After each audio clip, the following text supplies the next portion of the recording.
बिस्मिल्लाहिर्रहमानिर्रहीम। सो हम पढ़ रहे थे इन्वेसिव ब्रेस्ट कार्सिनोमास। ठीक है, मैंने आपको क्लासिफिकेशन बताई थी। इन्वेसिव जो होते हैं हमारे पास दो तरह के होते हैं, या तो होते हैं नो स्पेशल टाइप वाले और या होते हैं स्पेशल टाइप। ठीक है, अब स्पेशल टाइप में हमने कहा था कि फ़र्दर हमने इसको क्लासिफाई किया हुआ है ऑन द बेसिस के ये आइदर एस्ट्रोजन प्रोजेस्टेरोन पॉजिटिव हैं या HER2 पॉजिटिव हैं, ठीक है, या फिर ट्रिपल नेगेटिव हैं। सही है। सो एस्ट्रोजन पॉजिटिव में हमने कहा था जिनको हम ल्यूमिनल कैंसर भी कहते हैं, ये चार होते हैं। कौन कौन से होते हैं? ट्यूबुलर, लोबुलर, उसके अलावा हमने कहा था कि ये म्यूसिनस होते हैं और पेपिलरी होते हैं। हमने इसकी सारी मॉर्फोलॉजी देख ली।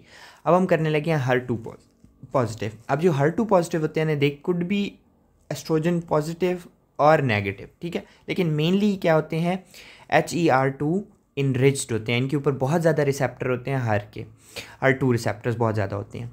और इनके अंदर म्यूटेशन किस चीज़ की होती है? TP53 की म्यूटेशन होती है with amplification mutation of HER2 gene. सही है। अब इनको हम देखते हैं, इनमें दो तरह के आते हैं, एक होते हैं एपोक्राइन कार्सिनोमा और दूसरे हैं माइक्रोपेपिलरी कार्सिनोमा। अब एपोक्राइन से आपको क्या समझ आती है? एपोक्राइन मैंने आपको बताया था कि जब नॉर्मल के जैसे नॉर्मल एपिथेलियम होती है उसके अलावा वो वाले सेल्स ना हो, कौन से सेल्स बन जाएं? जैसे स्वेट ग्लैंड्स के सेल्स होते हैं। अब वो सेल्स एपोक्राइन सेल्स किस तरह के होते हैं? यहाँ पे अगर आप गौर से देखें तो ये आपको एक सेल में सपोजिंगली दिखा रहा हूँ, ठीक है। ये सेल देखें, इसके अंदर आपको क्या चेंज नज़र आ रहा है? ये इसका बहुत बड़ा न्यूक्लियस है, उसके अंदर बहुत प्रोमिनेंट न्यूक्लियोलाई नज़र आ रहा है और इसका ईओसिनोफिलिक ग्रैन्युलर साइटोप्लाज्म नज़र आ रहा है, ठीक है। तो ये एपोक्राइन जैसे सेल्स होते हैं, जैसे स्वेट ग्लैंड्स के सेल्स होते हैं वैसे नज़र आते हैं। दिस इज़ एपोक्राइन कार्सिनोमा, ठीक है। अच्छा, दूसरे हैं माइक्रोपेपिलरी कार्सिनोमा। अब ये माइक्रोपेपिलरी ना इसका गलत नाम है। माइक्रोपेपिलरी से लगता तो यह है कि जैसे छोटे छोटे पेपिला हों, ऐसा नहीं है, ठीक है। बेसिकली ये इसके अंदर होता ये है कि आप यहाँ पे देखें, ये पेपिला जैसे इनका स्ट्रक्चर लग रहा है लेकिन ये ट्रू पेपिला नहीं होते। ये होते क्या हैं? ये हमारे पास जैसे ये बॉल्स हैं, ठीक है, और इसके अंदर क्या पड़े हुए हैं? सेल्स हैं, ठीक है, सेल्स हैं, बहुत सारे सेल्स हैं। इंट्रासेलुलर फ्लूइड जो है उसके अंदर ये सेल्स घूम रहे हैं जो कि क्या हैं? मैलिग्नेंट सेल्स हैं, लेकिन ये अपीयरेंस ऐसी देते हैं जैसे कि माइक्रोपेपिला हों। सो दीज आर, पहले तो इसका नाम गलत है, मिसनोमर है। सेकेंडली क्या है कि hollow balls of cells that float within the intracellular fluid, ठीक है। तो ये सेल्स की बॉल्स हैं और इसके अंदर इंट्रासेलुलर फ्लूइड के अंदर ये बहुत सारे ट्यूमर सेल्स घूम रहे हैं हमें। सही है। तो ये दो थे जो कि हमने कर लिए, एक एपोक्राइन कार्सिनोमा और दूसरा micropapillary carcinoma. They are HER2 enriched cancer, ठीक है। तीसरे हमारे पास हैं ट्रिपल नेगेटिव कैंसर। अब ट्रिपल नेगेटिव कैंसर में हमने सबसे पहले पढ़ना है मिडुलरी कार्सिनोमा। अब मिडुलरी कार्सिनोमा जो होता है ना, ये कैसा नज़र आ रहा है आपको? जैसे बोन का मैरग होता है वैसे नज़र आ रहा है। इसके वेल सर्कमस्क्राइब्ड है, नॉर्मल टिश्यू से बिल्कुल अलग सा नज़र आ रहा है, वाइट है, फ्लैशी है, ठीक है। सो ये इसकी हो गई ग्रॉस मॉर्फोलॉजी। अब इसकी आते हैं माइक्रोस्कोपी के ऊपर, ठीक है।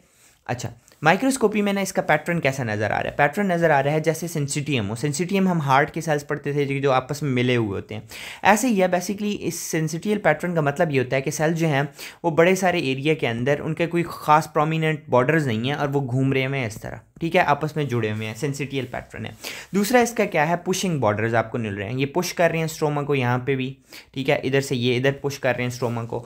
और जो स्ट्रोमा है उसके अंदर बहुत ज़्यादा आपको टी लिम्फोसाइट्स मिल रहे हैं। कौन से? टी लिम्फोसाइट्स मिल रहे हैं। तो यही इसकी मॉर्फोलॉजी है। सही है।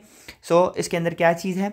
सेंसिटियल ग्रोथ पैटर्न है। सेकेंडली इसके अंदर लिम्फोसाइट्स बहुत ज़्यादा हैं और पुशिंग बॉर्डर्स हैं। और इन सेल्स के अंदर माइटोटिक रेट बहुत ज़्यादा होता है। माइटोसिस जो होती है ना इनके अंदर बहुत ज़्यादा होती है, ठीक है। सो ये 3-4 बातें आपने याद रखनी है मिडुलरी कार्सिनोमा के साथ। सही है।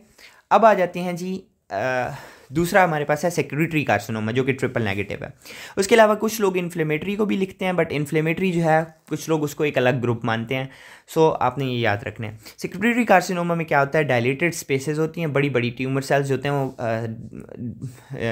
जैसे कि लैक्टेशन के दौरान क्या होता है कि आपकी डक्स जो होती हैं वो बहुत बड़ी बड़ी हो जाती हैं, वैसे ही लैक्टेटिंग ब्रेस्ट की तरह ये लग रहे होते हैं और ईओसिनोफिलिक इनका मटीरियल अंदर फिल होता है, ठीक है। सो सेक्रेटरी आपको पता होना चाहिए।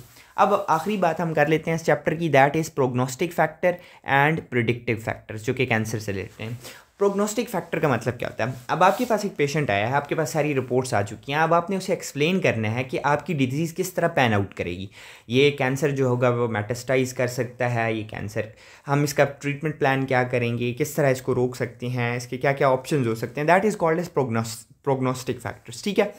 दूसरी चीज़ होती है प्रिडिक्टिव फैक्टर्स। प्रिडिक्टिव फैक्टर्स होते हैं कि आप मॉलिक्यूलर जेनेटिक्स देखते हैं उस सेल की, एंड देन यू सी के उसके ऊपर, उस सेल के ऊपर या उस तरह की ट्यूमर के ऊपर कौन सी ड्रग सबसे ज़्यादा इफेक्टिव होगी, तो ट्रीटमेंट में आपको हेल्प करते हैं प्रिडिक्टिव फैक्टर्स, ठीक है।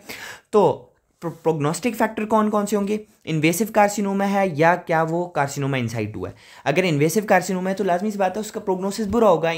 अब देखिए ना, डक्टल कार्सिनोमा इनसाइटू होगा तो वो तो बेसमेंट मेम्ब्रेन के अंदर लिमिटेड है, डक्ट के अंदर है, तो आप उसका ट्रीटमेंट और तरह से प्लान करेंगे।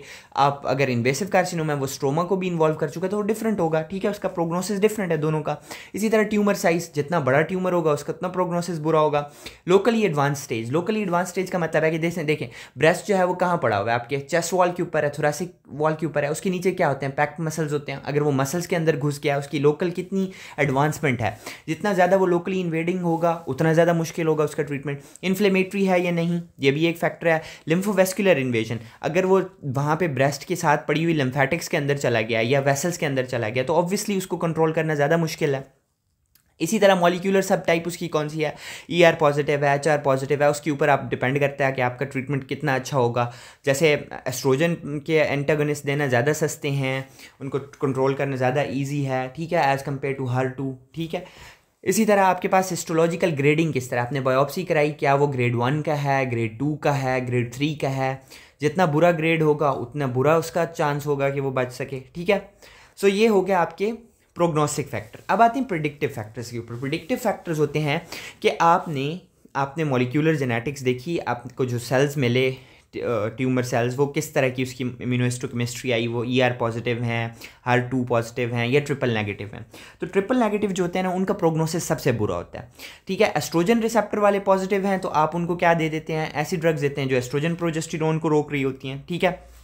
जैसे कि हम लोग एंटी एस्ट्रोनोजिक एजेंट्स देते हैं, टिमोक्सिफिन हमने ड्रग पड़ी हुई है फार्मा के अंदर। ये अगर HER2 रिसेप्टर वाले पॉजिटिव हैं या HER2 एम्पलीफाइड ट्यूमर्स हैं, ठीक है, जैसे कि हमने एपोक्राइन ट्यूमर पढ़ा, या फिर हमारे पास दूसरा था एपोक्राइन और माइक्रोपेपिलरी, इनमें से दो में से कोई एक है, तो फिर हम उसके लिए क्या देंगे, एक एंटीबॉडी होती है जिसे हम कहते हैं ट्रस्टुजुमैब, या जिसका दूसरा मार्केट नेम है हर्सेप्टिन, ठीक है, ये दे सकते हैं। या फिर अगर आपके पास ट्रिपल नेगेटिव वाला है तो उसका क्या है, प्रोग्नोसिस बहुत बुरा है, ठीक है। सो होपफुली आपको समझ आ गई होगी। इस तरह हमारा ब्रेस्ट का ये चैप्टर ख़त्म होता है। आपको कोई बात नहीं समझ आई तो you can ask me. Thank you very much. अल्लाह हाफिज़।